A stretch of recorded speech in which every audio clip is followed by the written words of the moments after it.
ఎప్పుడైతే బంగారం పెట్టుకోవాలి, కానీ కొంచెం వరకే పెట్టుకొని మిగతా ఇన్వెస్ట్మెంట్ అంతా దాదాపు చాలా మంది ఇన్వెస్ట్మెంట్ ల్యాండ్ల మీదనే పెడతారు.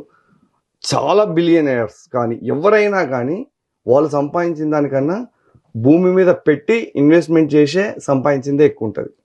ఎవరైనా ఈ సినీ హీరోలు కానీ ఎవరైనా కానీ ఫస్ట్ వాళ్ళు సంపాదించిన పెట్టుబడి అమౌంట్ అంతా, వచ్చిన అమౌంట్ అంతా భూమి మీద ఇన్వెస్ట్ చేశారు కాబట్టి అంత పెద్ద ఎత్తున వాళ్ళకు ఇన్వెస్ట్మెంట్ రిటర్న్స్ వచ్చినాయి కాబట్టి బాగా రిచ్ అయిపోయినారు. సార్ మన కళ్ళ ముందే కొన్ని లైవ్ ఎగ్జాంపుల్స్ కూడా మనం చూడొచ్చు. ఒకప్పుడు శోభన్ బాబు గారు, సో ఆయన ప్రిన్సిపల్స్ ఫాలో అయినటువంటి మురళీమోహన్ గారు, ఎగ్జాక్ట్ అది కరెక్ట్. ఈవెన్ చిరంజీవి గారు కూడా చెప్తుంటాడు ఎప్పటికీ, నేను ఆ రోజు చెప్పినందుకు నేను కోకాపేటలో ఇంత ల్యాండ్ తీసుకోగలిగితేనే ఇప్పుడు అంత అప్రిషియేషన్ అయింది.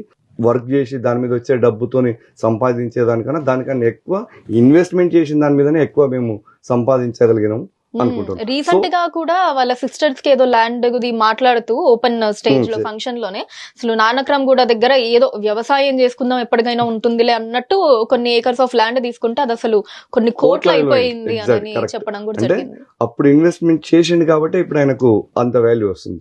అంటే అదే కనుక అప్పుడు మనం ఓన్లీ బంగారం మీదనో లేకపోతే స్టాక్స్ మీద పెడితే ఇంత ఉండదు.